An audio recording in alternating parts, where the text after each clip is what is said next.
दुनिया भर में फैले कोरोना वायरस को नियंत्रण करने के लिए सभी देशों में कोशिश जारी है। जहां रूस, चीन और ब्रिटेन ने वैक्सीन हासिल कर ली है, वहीं कई देशों में अभी भी शोध जारी है। आपको बता दें, चीन ने 4 और रूस ने कोरोना की 2 वैक्सीन के क्लिनिकल ट्रायल पूरे होने के बाद उन्हें मंजूरी दे दी। इसके बाद ब्रिटेन ने भी फाइजर की वैक्सीन को इमरजेंसी में इस्तेमाल करने की मंजूरी दे दी है। वहीं भारत में भी 6 कोरोना वैक्सीन पर काम चल रहा है। इनमें से 2 वैक्सीन 2021 के मार्च तक आने की संभावना है।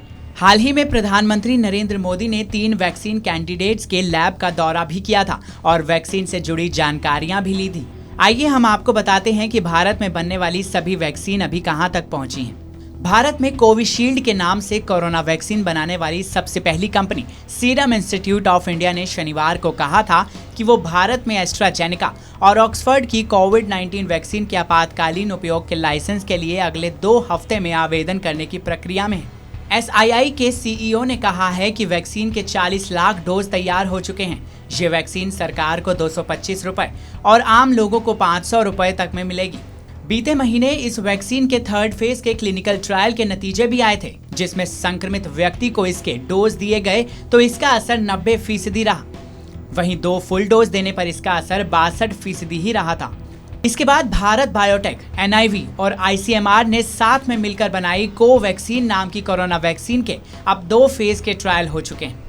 अभी तक इस वैक्सीन का वॉलंटियर पर कोई साइड इफेक्ट नहीं दिखा है। कंपनी ने नवंबर में ही 25 जगहों पर इसके फेज 3 के ट्रायल शुरू किए थे, लेकिन अभी तक ये नहीं बताया गया है कि इस वैक्सीन की कीमत आखिर क्या है। मगर कंपनी फरवरी या मार्च में इस वैक्सीन के इमरजेंसी अप्रूवल के लिए अप्लाई कर सकती है। डॉक्टर रेड्डीज लेबोरेटरीज और रूसी डायरेक्ट इन्वेस्टमेंट फंड यानी RDIF ने कहा है कि उन्होंने कोरोना वायरस के स्पुतनिक V टीके का भारत में 2रे और 3रे चरण का ट्रायल शुरू कर लिया है। उन्होंने अपने संयुक्त बयान में बताया कि यह परीक्षण कई स्थानों पर हो रहा है। इसके लिए GSS मेडिकल रिसर्च को नैदानिक अनुसंधान साझेदार बनाया गया है। कंपनी का कहना है कि इस वैक्सीन की कीमत 700 रुपए के करीब रहेगी। फेज 2 और 3 के ट्रायल्स में कम से कम 2 से 3 महीने का वक्त लगेगा। माना जा रहा है कि इसे भी मार्च के बाद ही भारत में अप्रूवल मिलेगा। दवा बनाने वाली कंपनी जाइडस कैडिला ने कोरोना के संभावित टीके जाइकोव डी का विकास किया है। कंपनी ने हाल ही में अपने टीके के पहले चरण के ट्रायल की घोषणा की थी। कंपनी ने अब तक ये स्पष्ट नहीं किया है कि उसकी वैक्सीन के दाम क्या रहेंगे।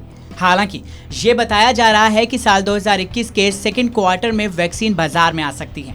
इसके फेज 1 के रिजल्ट्स आ चुके हैं और फिलहाल फेज 2 के ट्रायल चल रहे हैं। इसके अलावा अमेरिकी कंपनी डायनावेक्स टेक्नोलॉजी कॉर्पोरेशन और ह्यूस्टन के बेयर कॉलेज ऑफ मेडिसिन ने मिलकर कोरोना वैक्सीन बनाई है। इसके लिए कंपनी ने हैदराबाद की बायोलॉजिकल को वैक्सीन के लिए करार किया है। हाल ही में इसके फेज 1 और 2 के ट्रायल शुरू कर लिए गए हैं। इसके लिए DCGI से मंजूरी मिल गई है और ये वैक्सीन जुलाई 2021 के बाद बाजार में आ सकती है।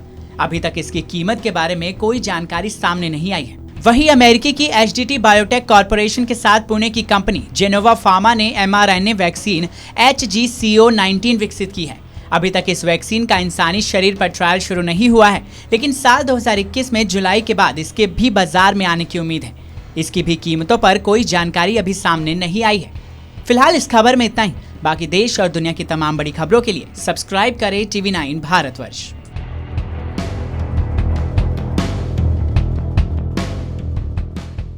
अड़ी सोमवार से शुक्रवार शाम 6 बजे सिर्फ TV9 भारतवर्ष पर।